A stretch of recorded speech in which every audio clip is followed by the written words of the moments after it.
Sasa dereva hapa, naomba nisaidie kitu kimoja, sawa? Wewe usiseme kama nimerequest, sawa? Naomba nijifanye gari la kwangu afu wewe ni dereva wangu, sawa? Nitakuongeza hela. Sawa? Sawa. Zingatia maelekezo, Sawa. Haya.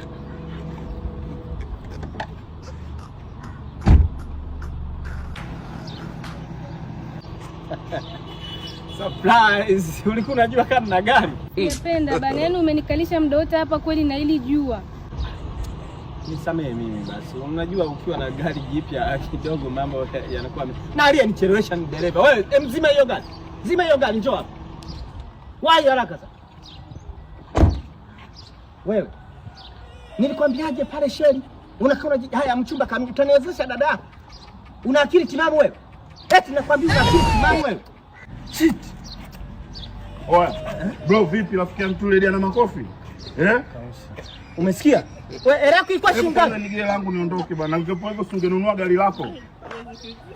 Shika 10,000 hapa, sawa? Baadaye kile utamweza basi dereva wangu. Nilipe langu usafiri babu, nigele 4,000 na vibao vyako 50,000 ulivyonipiga hapa. Asa nani 50,000 vipi bana? 50,000 ngoja. Au tumalizane tupigiane wenyewe kwa wenyewe hapa.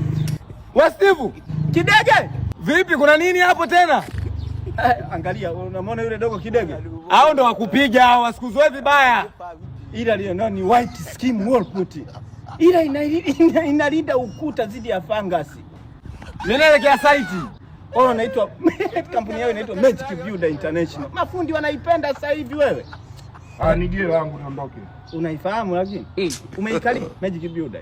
Umeweza kuigiza. Hebu nigele langu bwana. Nigele langu. Mbona kama uko serious? Nigele langu, nigele 4,000 na 50,000 ulionipiga makofi. Sasa mimi naitoa wapi kaka hiyo hela? Sana kuko pale si wewe upo kila siku pale. Ananibaki serikali.